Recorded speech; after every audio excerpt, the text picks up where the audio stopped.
Hydration. Здравейте хора и добре дошли отново в моя канал. Тук съм с доста очаквано видео.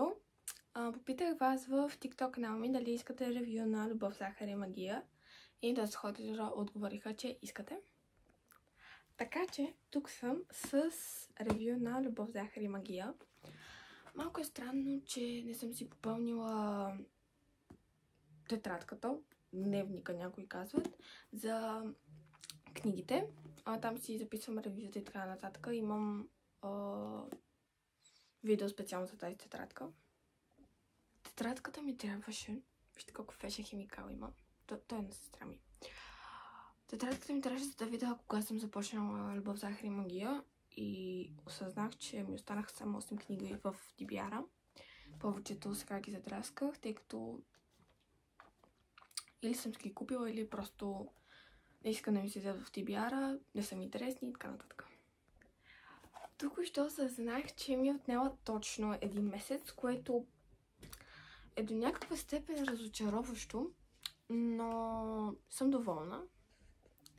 Започнала съм я на 21 май, а я завърших на 22 юни. Съществената част. Любов, захар и магия е написана от не толкова известна авторка, от Ана Мериано.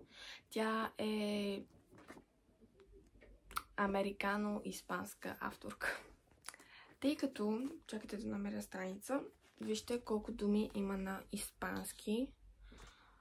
Ето тук. Насякъде има, в почти всички страници има думи на испански, които са преведени, нали, съответно на английски и са преведени след това на български. Разказва се за... Такова е описанието отзад и вижте какво пише тук. На моето любящо и магическо семейство.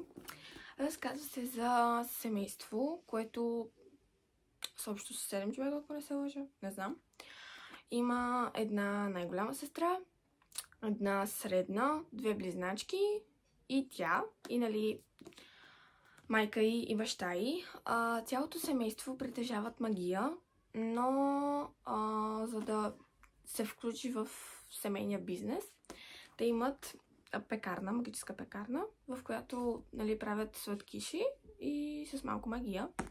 За да се включи в семейния бизнес, трябва да си на минимум 14. Правят някакво заклинание, за да силите да станат по-силни.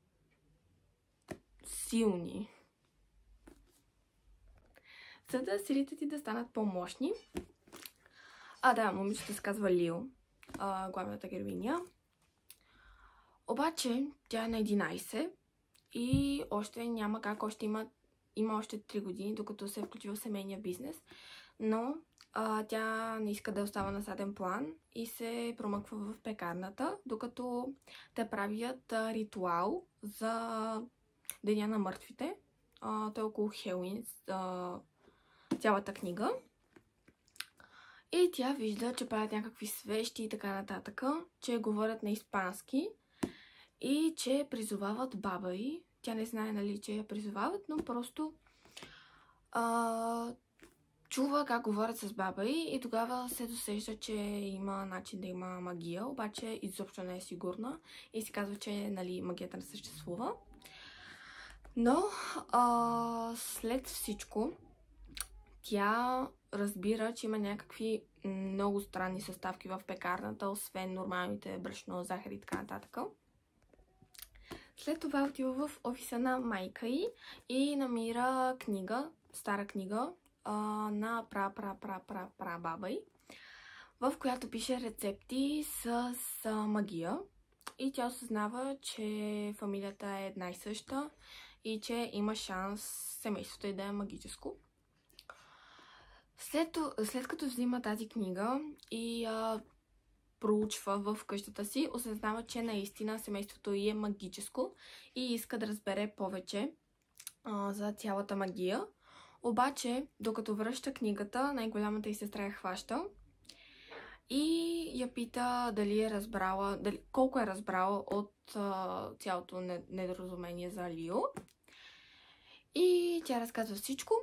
Изабела е добра с нея и не казва на майка и на баща й, като цяло на всички други. И я учи на една много лесна магия. Така мога да разказвам до безкрай, но прочетете я, развлекателна е, няма толкова силни персонажи. Ако търсите обрати, тази книга не е за вас, но ако търсите развлечение и просто някакво четиво, което е много леко, може да изберете Любов, захар и магия. Аз си дадох 4 звезди, само заради настроението ми. Иначе щях да й дам около 3 максимум, тъй като съм чела 4 магически книги общо. Магически времена, 3-те книги. На тях им дадох по 3 звезди, защото просто тогава настроението ми не беше такова, а и там се развиваха по-бавно действията. Но тук си се развиваше всичко бързо и ми хареса много. Ако някой иска да прочете книгата или вече е чел, мога да говоря с спойлери в отделно видео или за някаква друга книга, по-известна, която съм чела. Интересното в книгата е, че има 2-3 рецепти накрая. Ето, книгата с рецепти за късмет на Леонора Логро. Това не мога да го произнасям. Логроню. Има късметлийските прасенца на Лио. Хляб на мъртвите. Ето, хляб на мъртвия пратеник. И още една. Забравих да кажа, че двете близначки могат да призовават мъртвите и те да си говорят, нали, с близките си. И това го правят, за да си говорят с баба си. Книгата е хубава. Да. Но за сега, само за сега, началото на Изгубената книжарница изящо. В смисъл, много, много хубава книга. Ако търсите книга с много силни обрати, които изобщо не очаквате, да. Много силни персонажи, които просто нямам думи. Да. Книгата се развива от лицето на 3 човека, само това ще кажа, тъй като когато правя ревю на книгата няма да има какво да кажа. Благодаря, че изгледахте поредното ми видео. Ако ви е харесало, дайте палец и се абонирайте за моя канал тук и в TikTok с камбанката. Много ще се радвам, ако коментирате какво да е следващото видео. Аз имам вече около 5 идеи, така че ще се осъществят след около 3, 4, 5 дни. Очаквайте ново видео. Чао!